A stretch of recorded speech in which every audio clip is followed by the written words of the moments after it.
Club and good Al Jardine. Oh, I'm almost done.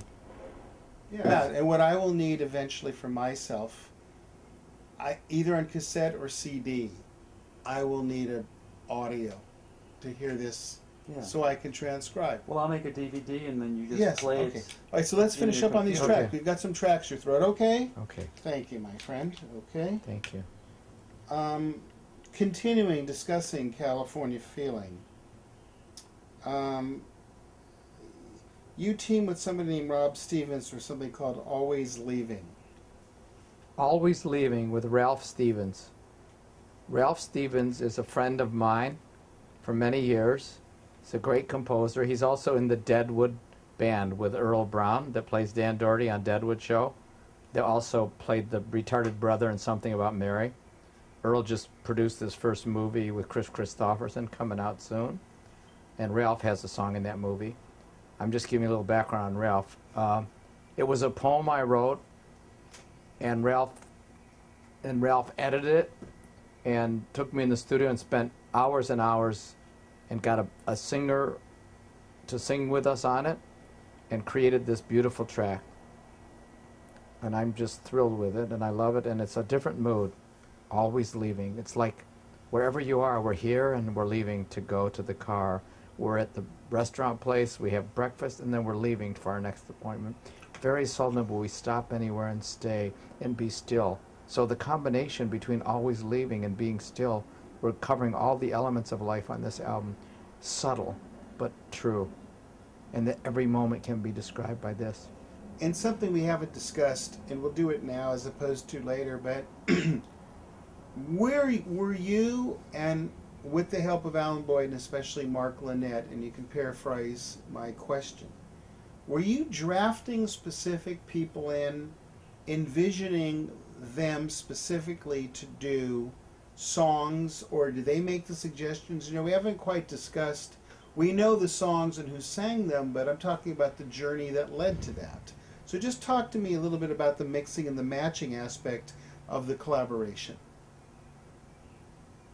California Feeling, the album, the way that some of the tracks came together, they were all different. Some people came up with the track they wanted to do, and if someone else wasn't doing it, we said yes. With Stacy Keach, she did the poem first. Then I got Sarah Almula to do the music.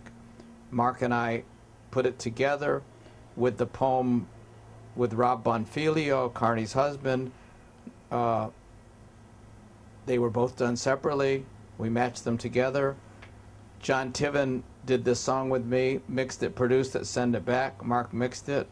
Everyone has a different situation. The one thing I've tried to do as a writer and as a collaborator with some of my work is if I do it myself and do the melody, I will do it exactly the way I want. When I work with other collaborators, rather than argue over having everything exactly my way, if it still works for me, I guess it's like an actor that's improvising. I get out of the way, and if it brings it to life, now maybe my line might have been better or worse, but if it still works as a song, as an idea, I leave it. This album didn't have a predetermined overall plan. It unfolded, it grew, it became like a living organism. Okay, back to the tracks, thank you.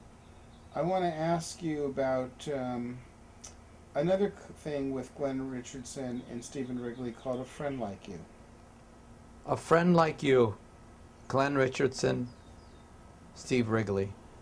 I believe that Steve Wrigley sang the lead on this, and Glenn sang with him, and they did the arrangement. This is an adaptation of the Brian Wilson, Paul McCartney song. Brian Wilson, Stephen Kalinich, A Friend Like You on the Getting In Over My Head album. Steve brought it, and Glenn brought it to a whole different level. Well, when you hear it, you'll hear it. It's a whole different groove, and it's something that I really love. They brought the song to life in a different way, and I think that someday this song will have its day. Whether this is the day or when, but there's some elements in that song. You have courage, you risk it all. You pick me up, and every time I fall, you inspire me every day of my life. A friend like you. Now, to some people thought that was corny, but to me, that is what the best friend would do for you. It maybe is a friend that doesn't always exist, but the possibility of friendship. This song has subtle tones to it, and I hope people will stay with it and get the full import and impact of it. Now talk to me about... Hang on one second. I just want to do something. Yes, sir. All right. Thank you. Okay, now I want to ask you about Between Brentwood and Brighton by Charlotte Glasson that you did. Between Brentwood and Brighton, Charlotte Glasson. Charlotte Glasson is a multi-instrumentalist that's played with Oasis, with many groups, plays with many jazz ensembles, performs around the world, does her own records and albums, is in the Brighton Beach Boys, one of the girls in it. She's very much in demand. She's an improvisational as well as a composer. Charlotte Glasson, we were having lunch one day in Brighton at the beach, and she said, instead of just doing your poems, Stephen, why don't we put your journals like a jazz type of thing? So I credit her with giving me the idea to do this. So now, unfortunately or fortunately, depending what your feelings are, she has opened up all the hundreds of thousands of volumes that I've written for me to do as records. And these are just some of the excerpts. And From Brentwood to Brighton is one of them. She is, I can't even say enough, she's the most sweet, inspired, kind, lovely being, and she is music. Notes come out of her fingers. She improvises. She's not inhibited. She can just go with it. She gets into it instantly. She doesn't have to be inspired. She's always at the point of readiness. Is there a difference, or was there a difference, when Steve Kalinich writes a lyric intended for song than when Steve Kalinich unearths existing or available diary entries? Is it a different kind of mentality or delivery or even journey for you? When I write songs as opposed to just journal entries, there is somewhat of a difference. It's subtle, but the difference is when I'm trying to write lyrics for a melody, say, that was pre-established, I feel a little more blocks and stops that harder to break the boundaries, which is a little bit of a problem for me because I like to have no boundaries. But you still can work, as sonnets prove, within forms. So one is a form, whereas the journals allow a different kind of freedom to me, but also it allows the musician to improvise in less of a structured way. And it makes a different, I love it because it's not stream of consciousness. Stream of consciousness is just whatever flows out. I don't do my journals that way. I try and let things come out, but I filter them through the lens of discernment. I block some things. Rather than use the word block, I channel some things into a certain thing, but then a new outcome will come out and I'm open for the new thing that will come out. That's the difference. Okay. One of the differences. Let me ask you about Child of Winter is done by Rachel and the Reindeers. Child of Winter is a Brian Wilson, Stephen Kalinich song, and in this incarnation it's done by Rachel and the Reindeers. And Rachel is such a sweet being. Alan Boyd, I think, has discovered her. She's a friend of his girlfriend, Jennifer Carno, and they've been so helpful. She brought this song to life, and people love it. I think it got thousands and thousands of hits. We made a video of it that Alan Boyd directed. It's on YouTube, and check it out. It's wonderful. Rachel deserves, she's never recorded a record before. She's got a great voice, a great energy, a great personality, and she's someone I would love to see the world to know. And all Beach Boy fans around the world, not all, but many, have been very thrilled with this version, this record. I myself would say I like it better than the original Beach Boy record. Thank you guys, I love you, but I really love this version. What did you intend when you had something to do with the lyrics of Child of Winter? Talk to me about actually writing that with and for Brian many years ago. As I told you before, with Child of Winter, we wanted something that kids would like. So it was making the snowman in the snow.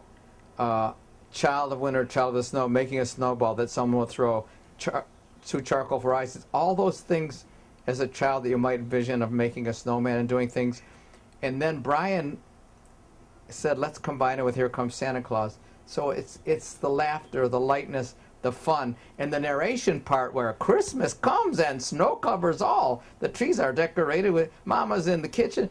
And this, Brian did the original voice on the original one. On this one, Brian's 6 grandchildren, Bo, Leo, Jesse, Will, Lola, and Lucy, all added something to that speaking part. And to me, that really makes the album and the record fun.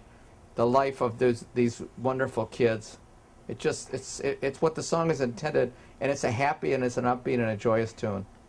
How about Alan Boyd, You're the Beautiful? You're the Beautiful. Alan Boyd, who has the voice, oh my God, he's got such a beautiful voice. He took a couple of my lyrics. Originally the song was going to be about America. You're the Beautiful, you know, America the Beautiful.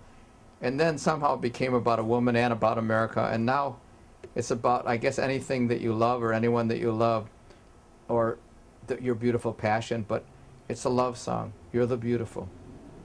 It's a sweet, come-to-life rendition of harmony, of tenderness in life, of just that feeling, you're the beautiful. Never Before in America, Rob Bonfolio with yourself. Rob Bonfilio is Carney's husband. The song is called Never Before in America. It's an adaptation of one of the Galactic Symphonies. Never before in America, never before in galactic span has been told the tale of man. Defies all bound, defies all space. This version was inspired after September 11th. Rob sent me a track separate from the poem, and I combined them together. I did the original vocal in Mark's studio a few years back for another project, and we just put Rob's melody and matched them together and created this work. It's pro-America, but it's also the feeling about the problems in America. What is America? What are these 50 states? Sorry, hold on, please, hold on. Hello. I'm working. What did he want? He just wants me to pitch the Monkees for Mojo, and I'm doing Beach Boy stuff, related stuff. Haven't I given at the Monkees office 1,000 times, and nobody invites me to shows or does anything? No, thank you. I'm working. I'm working on you right now. And that's another person that doesn't, you know. I have to go the extra inch to get him money and credits and to get you implemented. You ever notice that? But if people do me wrong, I'm going to say it. Did he do wrong with you? That's the whole discussion. No, not really, but we'll discuss it later. But right now, I'm being hired to conduct this interview. Okay. So can we get back to that Yes. song? Yes. I'd like you to talk about the Magic Hand, Stacy Keach, just for the layman. Well, hang on. Can we go back to the previous song? Oh, okay. We didn't get to finish. Okay, why don't you finish You're the Beautiful thing? Oh, it's actually one after that. I'm sorry. Yeah. Never Before in America. Continue on that. Well, just maybe start over so we have it all together. Just talk to a little bit about Never Before America, and we know who Rob is, and you've known him for a long time. Say that part again? Yeah. Yeah, just because you were doing so well, and then we got the phone call, so it's easier for whoever's going I to don't even know what I did. That's the thing. No, Okay. do it. Yeah, just do it Just talk. again, Yeah, and okay. then No I'll have a problem. choice. Okay. Rob Bonfilio, Never Before in America. Mm-hmm. Never Before in America was an adaptation of one of the Galactic Symphonies I wrote after September 11th. Never before in America, never before in galactic span has been told the tale of man. Defies all bound, defies all space. What is America? What are these 50 states, you ask? I cannot tell you more than this. They are your thoughts and your dreams, a fortress against extinction. That foundation stands or crumbles as we march on toward this united or divided world. It is a story about America. I recorded this poem at Mark Lynette's, and we were going to use it on another project. And when we started this album, we brought the track out, and then Rob sent me a musical track that I loved, and I put them together, and his melody's a little more upbeat. The poem is a little heavy, because I'm not always the poet of sweetness and everything like I'm claimed. I also have darker elements, but all toward the point of of transforming into toward peace. So this is the story of this version of it. That was nice. Thank you.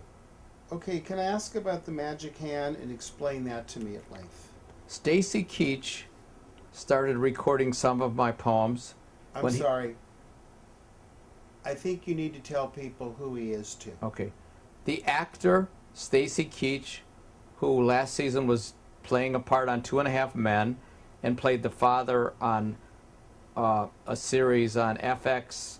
Oh my gosh. A boxing series. My mind is going blank. But Stacy Keach, the actor, who's an incredible actor who played Mike Hammer in the television series, started recording some of my poems in New York between shooting some of his shows.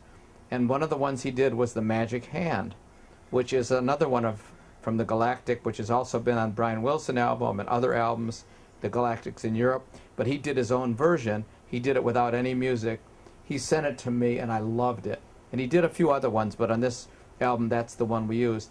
And then he and I started a project which we call War Poems, which will be for television or a movie that he is helping me produce and direct. It'll be him and other actors. And he's also a composer, and he is going to compose some of the music for these. On this project, he did the narration, and Sarah Almula did the record, the music. And I just love this version. He brings it to life in a way that is unique in his own and different than I do. And I really am so grateful to him, how gracious and kind he's been to me. And we should also point out, and this is for usage, but the world of theater and poetry and spoken word, you've always had an active physical relationship with poetry, but also the acting community. You're constantly reading on stage with thespians. You had people like Rod Steiger record your poetry. You've done poetry readings in Celia Ward's house, an actress. You know, Stacy is another example of the actor and poet and somebody who's done, you know, recitation. What is it about the world of actors interpreting your poems, or the shows you've done with them, either as a producer or on stage reading with these people? The Stacy Keach on this album is one example of people doing my poems besides myself. Another person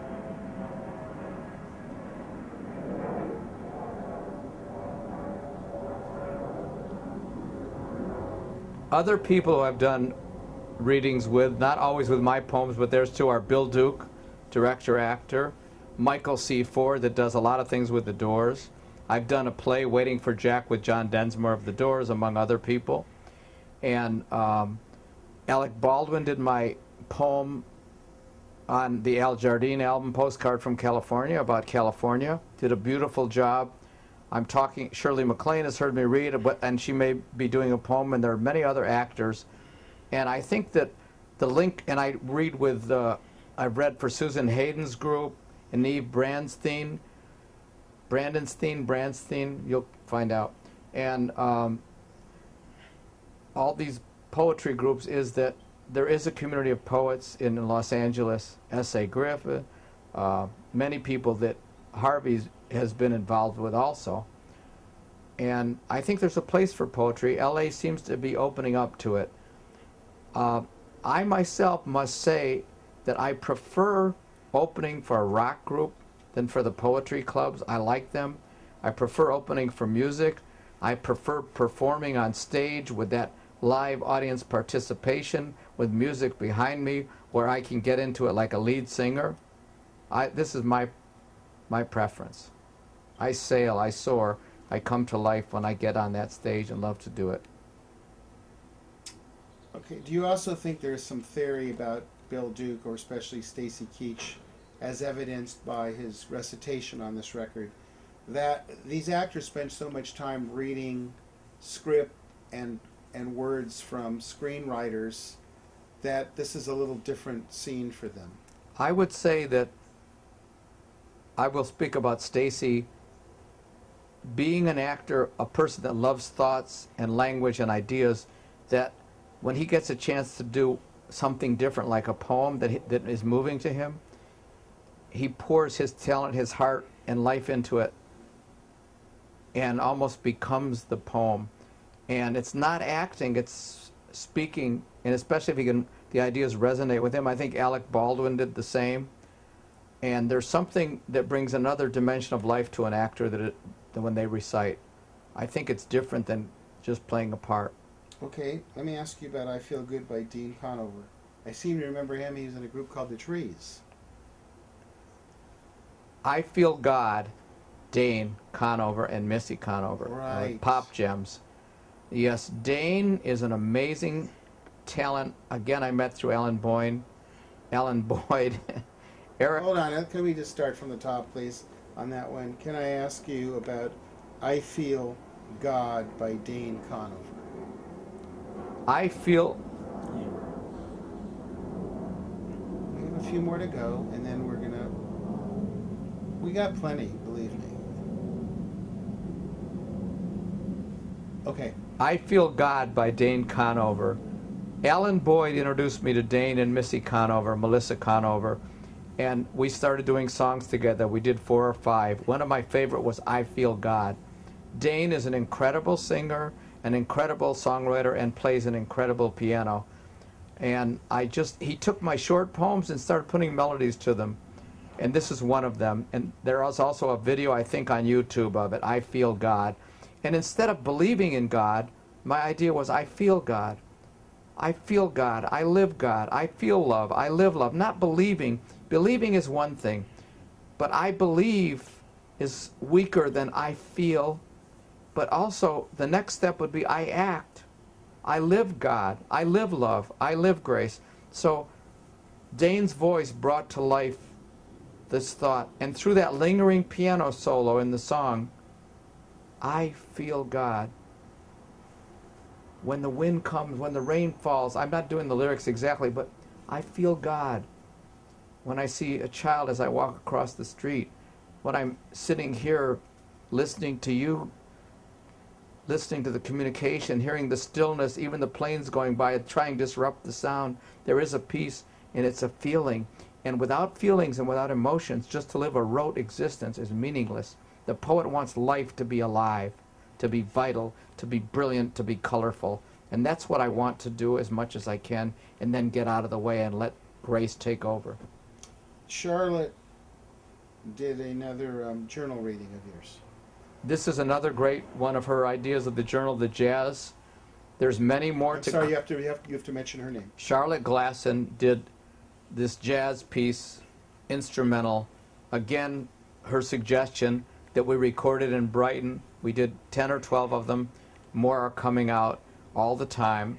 And it's, again, her inspiration, being inspired, listening to my poems, recording me, and feeling and writing the music. This one felt like jazz to her, and she captured it. Charlotte's fantastic. What is Stevie Nobody? Well, Stevie Nobody is a character that I created, and Chris Pelser, the famous music producer from Nashville that I met through Jerry Dunphy, Sandra Dunphy, and Francesca Capucci's husband. Remember Francesca Capucci? And he hooked me up with Chris, and we decided we were going to make Stevie Nobody like a rap person. I did 5 or 6 with him. One of them is Everybody's Got a Car in L.A., and then Stevie Nobody, and Chris produced it, and I insisted with some reluctance, these people, that I've got to have one MC Kalinich on there, and Bill Duke took that picture with the cap, and I had a blast. Stevie Nobody is, my name is Steven, but I'm not Steven Spielberg. My name is Stephen, but I'm not Stephen King. I'm not Steve Martin. I'm not Stevie Nicks. I'm not Stevie anything. Stevie Nobody, they used to call me. I live in America, apartment C. Stevie can't get a girlfriend. He can't get a date. He's always having problems. He's always late on his bills. You guys know the scene. He can't get anything going, and yet he hangs in there. He works in a gas station in Westwood. He pumps gas and he sings into the hose, and the Armenian owner of the gas station, or whatever, Italian, whoever it is, and he's singing these things as the customers come in, like Kobe Bryant in the limo, and these twins that have twin BMWs with tennis rackets that don't play tennis, and he he sings to them his raps, and the owner's always yelling at him. And then at night he goes down to the Strip and plays in the rap clubs as Stevie Nobody. Puts on the little cap, the cashmere jacket, and he's got a dual life and a life in L.A., which was very close to me when I was working in the gas station after my Beach Boy contract when I hit rock bottom again. So it's very fashioned by my life. But it's a fun character, but the combination of trying to make it as a poet and then having the realities of not making enough and having to pump gas for $1.75 an hour at the Union 76. The album concludes with the Chaos Band, Be Still. Be Still, the Chaos Band, the end of the album. Be Still, which the song that I did with Dennis that I love on the Friends album, as I said, is one of my anthems. On the Beach Boys Friends album? Yeah, on the Beach Boys Friends album. Be Still, I wrote a poem on my album, The World of Peace Must Come, all inspired by this. Be still and know that I'm God. Be still and listen to your heart beat. Feel it pumping life and energy and blood into every cell in your body. Know that your life is meant for joy. I believe we are on this planet to express joy. Not just to call all the problems, not just to do all these other things, but to be joyous beings. So that's Be Still. And the album has been a blessing. I'm grateful to everyone. I couldn't have had a nicer bunch of people. And I'm sure I'm forgetting people, but there's just so many people to thank. Let me ask a question before Gary has a few things to ask maybe. Was there much preparation or thought by yourself or with Alan Boyd or especially Mark Lynette on the actual physical sequencing of the tracks? Like, why does it open with that track? Why does it close with Be Still? Is sequencing any component of this recording? It is, but I would say they had more to do with it than I did. I think I wasn't objective. I think they positioned and stationed it, Mark and Alan, to be honest with you. I just was too close to it. Okay, let me ask a question. When you began this project with the suggestion of Mark Lynette, went through this project, assembled it, and now you hear it, what was the original intent of the project? And now that you've heard it and discussing it now and examining it and have heard it back, what did it become? In the beginning, it was a way for me to maybe get back on my feet, get something going. But as it evolved, it became something that I loved, and it became, I think, a really, really good album. And now I'm even trying to get PR people and to promote it. That's why I'm doing these interviews and things like that. I want the whole world to be aware of it. I want to try and get some of the songs in films, and I love to do a vinyl of California Feeling and Little Bird with Ms. Music Records and Stevie Nobody, and to make a movie of it and to do a lot of different things. So it's evolved and become something very important. And the one we didn't talk about that was on the vinyl single but not on this record, Child of Winter, with Ollie Hellenwein, there's talk about a book and an animation, and it's opened up so many doors, so many avenues. It's a very exciting project, and it could be a prototype, because I could do more of these if people want me to do more with other artists, with some of these same artists, and to keep going. What else do you have going on right now in 2011 as far as product coming out, gigs, shows, events, collaborations? What else you got going on?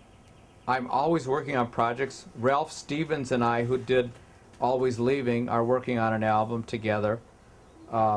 We've already had several songs ready for that. David Marks and I are working on an album called The Circle Continues, which is going to come out. Stacy Keach and I are going to work on the war poems, either as a film or a video. He's super busy, but when we have time. I am planning readings and books, and I've started cataloging my archives, SJK Art and Humanity, where people can donate to SJK Art and Humanity, and they get a write-off for donating, but I have to, if I use it for hiring people, I have to declare it as income. But it allowed me to catalog all my works. I've just had the distinct honor, Pepperdine Rare Book Collection and Special Papers selected my hardbound accordion style If You Knew that I did with the artist Becky Bowen, one of 100 or 150 limited edition. They picked, I think, number 46, which is the only one I could find, and they picked it for their archives, and I'll have a relationship with Pepperdine. and they accepted it in their rare book collection. And I'm very excited about that. And then there's people talking to me about doing more readings and more books of the poems. Okay, Gary Strobel, would you like to ask anything to Stephen since you've heard the journey today? Well, I'm a graphic artist, and did you have any input on the CD cover? I had some input, but I think that they kind of did more of it than I did. I was so focused on getting this album right that I wanted to, instead of putting like some producer or director get involved with every end of it, this time I would say I deferred a lot of those things. If I would do something myself, it might be totally different than what anyone else would do, and I do want to do that. The way I express that is I do paintings with people. I paint my poems on large canvases with John Robertson, who I will send you his thing, that's a graphic artist. I did paintings in Brighton, England with Julie-Ann Gilbert is her name. She owns a gallery over there. I'm into painting on, what I do is I say, you give me your painting and your face or whatever, and I will destroy it. Meaning I will paint over it. So I do have my sense of design. This outfit I have on, I design all my styles, all my fashions, and I love hats. There's a concert ticket on the CD cover, and I love the fact that it says, "Admit everyone." Did you have any input on having every? I didn't have the input, but I feel that way. I want to touch as many lives as I can. I want to embrace as many people as I can. The difference, I guess I don't think that the way we all look up how artists are special people and they have a special gift, I think a doctor or a mechanic or someone that puts a passion into their work is a poet in their own right, even though they don't speak with words. I think the deification of the arts is something that I don't really like that much. I know some people say they have a calling. I think we have a choice. A calling sounds like a minister. I don't feel a calling, but I feel a passion. I want to do this. Does that make sense? Yes. While I have you here, just thinking of England a little bit, no, we got our 2011 stuff. We got the album. We got the concepts. We've got the people. Either of you ask anything. I'm ready. Prepared for all questions. No, it's getting toward 2:30, and you've got a car to pick up. It's okay. I want to do the questions okay, if you guys but feel I them. We got a few more minutes if you Yes. want. Either of you. Okay, so let me ask you. Oh, this is important. In 2010, you opened an Al Jardine and band show at the Henry Miller Library in Big Sur. Yes, So I did. Let's recreate that, because that was a situation where you read live. It was recent. You're on stage with a Beach Boy, and you have a relationship with Al Jardine from him doing some of your songs. And I don't know what your repertoire was that day. So there's two things I want you to talk about. I want you to recreate the Al Jardine Henry Miller experience, and then I want you to talk about reading that poem at the landmark ceremony. Okay, Al Jardine, let's talk about that. A few months ago in Big Sur, Al Jardine did a concert at the Henry Miller Library. He asked me to come and open up the show for him, and also in the second part of the show he did his new album, Postcard from California, and Alec Baldwin narrated one of my poems. Alec could not come, so he asked me if I would do that. Al Jardine let me open the first part of the show. I picked a couple of people out from the audience that I met that day without telling anyone, and got a cello and a violin to come up. So when I first took over the mic, I said, wait a minute, you two people, could you come up? They came up and they improvised.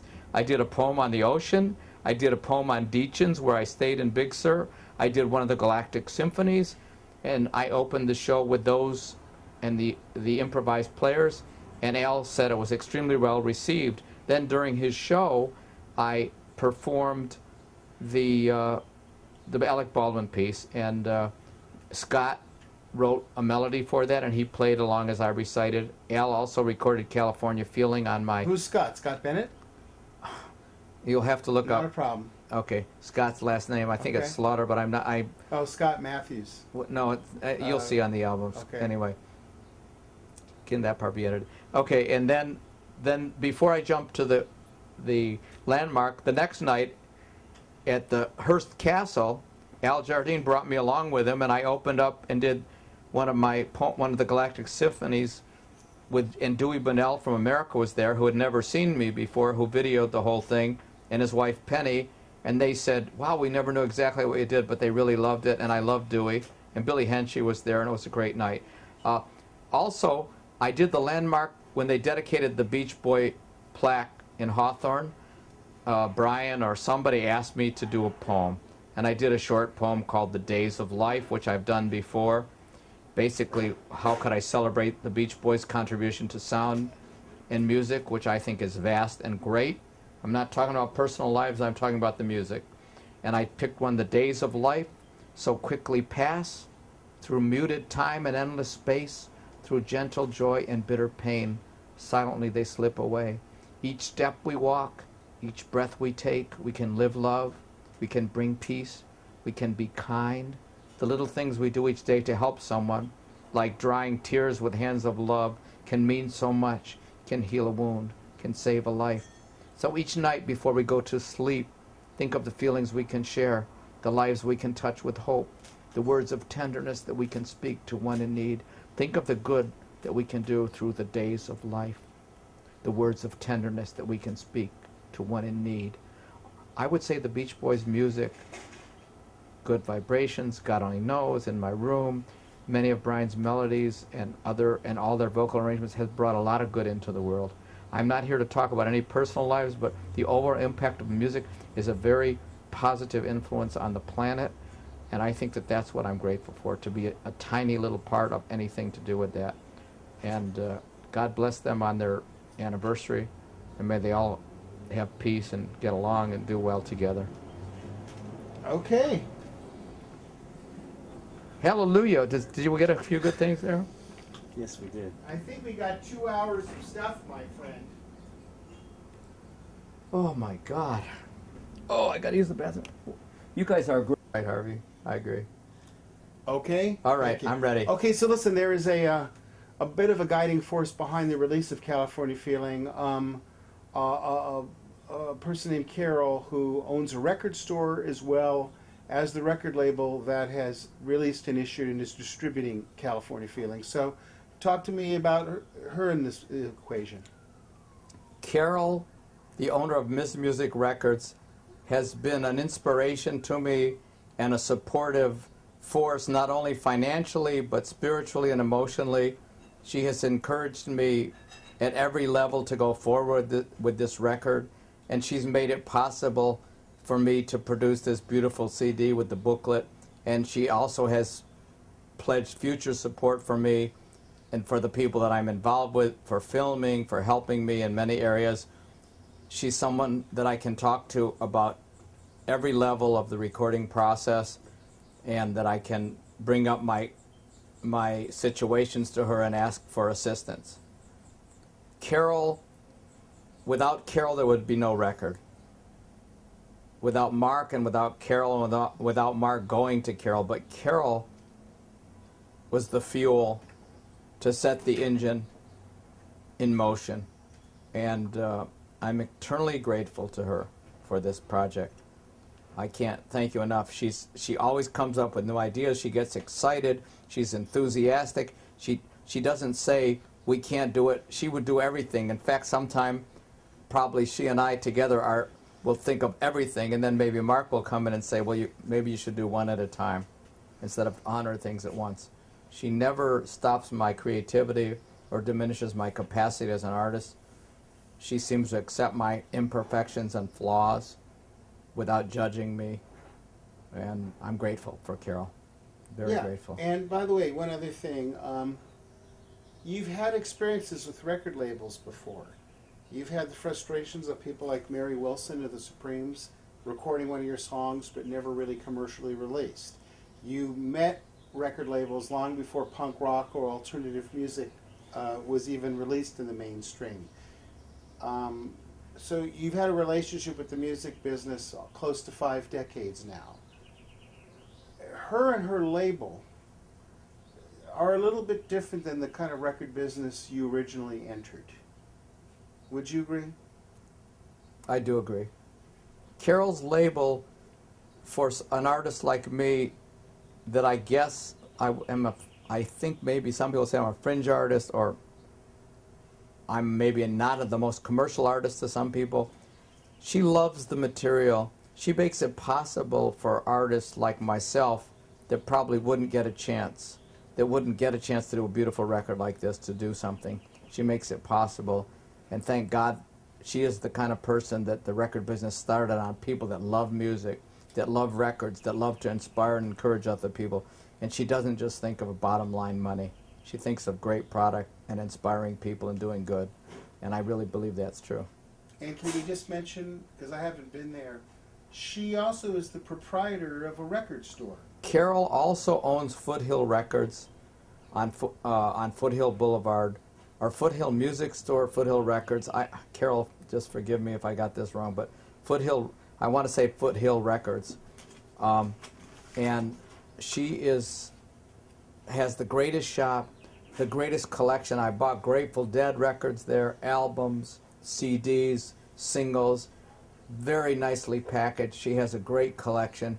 She's just a total music lover. And all kinds, spoken word, film scores, rap, poetry. Yeah. Okay, so it's a record store and a record label too. Yes, And two separate entities. So that's been an interesting home for you to bring this into the retail world. It's a great home for me. And she did the most Carol did the most beautiful Christmas vinyl on Child of Winter. Alan Boyd, as I told you, did the video, and on the flip side is the violin that played by itself, the Magic Violin by Ollie Helnwein. She just did a wonderful job. The products look incredible. Okay. And how did you meet Carol? I met Carol through Mark Lynette, who introduced me, and we hit it off right away. Okay. That's God fine. bless you. Okay. I'll All add, right. and the disagreements I left out. Yeah.